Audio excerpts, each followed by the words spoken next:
Tough day today for the Padres as we could not get it over the line. Darvish didn't have his best stuff today, but he looked strong for 5 innings, only giving up 1 run. The Diamondbacks are legit. I think they are actually going to be a good team this year. They have a good chance of making the wild card because they don't play like a typical baseball team. They take it all the way back to like 1900s baseball. Small ball. We get to first. We're going to take second. We're going to go for third, and we're going to keep it moving. All right. They keep the bases active, and it's going to be hard for a lot of these pitchers who aren't used to throwing 2 bags or aren't used to looking off runners.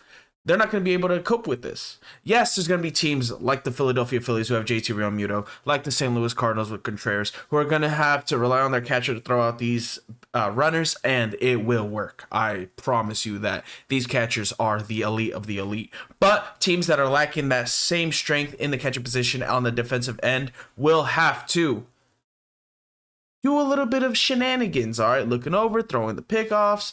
Do what you got to do to get these outs. Padres weren't able to do that today, and this is what happens. You lose game 8-6. Yes, Darvish did look good. He gets the ball to the plate quickly. They did throw out a runner. But then when you got into the bullpen, you had Luis Garcia and Nabil Crismack come in, and they ran wild on the bags, and that's what eventually caused the Padres to lose. They gave up 7 runs unanswered. After Darvish comes out the game, 7 runs just go up on the board. Yes, David Dahl should have caught that ball in right field. Hey, it happens. But that doesn't... that gave up 2 runs. That's not 7. Good outing by Xander Bogaerts again. The X-Man has in 6 games hitting 3 home runs. Quite impressive. And this is why the San Diego Padres signed him. They want that offensive firepower, and he has been showing it while being good on the defensive end. Jake Cronenworth played in his traditional second base. He did have a little bubble, but he was solid as always at the second base position. Ha-Seong Kim, after that crazy walk-off home run yesterday, was not able to record a hit today, but hey, it's okay. I still love him anyway. Manny Machado did get ejected in the first, which I think is kind of soft to eject a guy in the first inning.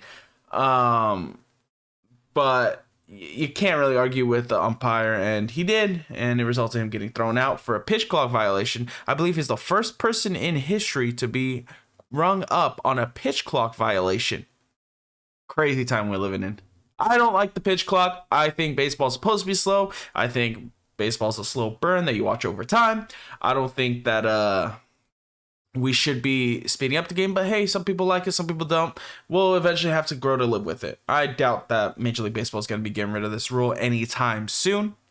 Trent Grisham with another home run. His resurgence is looking good. His stance is looking good. Every time he makes contact, it is a hard hit ball. He's looking strong. Nelson Cruz hit his first home run for the San Diego Padres. Nice to see. That makes it to 462 off the great man, Jose Canseco. If you need steroids, hit up Jose Canseco. He got you. Any other news of note? Yeah, that bullpen, we need to be able to solid up. Can't wait for big time Robert Suarez to come back. Josh Hader has only pitched 1 game so far this season because the Padres have not been able to get the ball to him in a safe situation. And, it's tough to see. You like to win big. You don't like to lose. It happens. Juan Soto with a strong double, and he also had a single too, so he got 2 hits on the day. Maybe he's going to start picking it up a little bit. Jake Cronenworth on the offensive end actually did have a good day as well. I believe he tallied a total of 3 hits. And man, I swear to God, every time Matt Carpenter hits that ball, I think it's going yard, but it is not. It is always in the outfield. He hits that ball hard, it just cannot get over the wall. Tough to see. Tough break for the Padres. Off day tomorrow, Wednesday, April 5th. We're going to be playing the Atlanta team in a 3-game series. That's going to be a tough matchup. But I'm excited to see it. It starts on Thursday. Let's see how the San Diego Padres could do. I'm excited. I hope you are.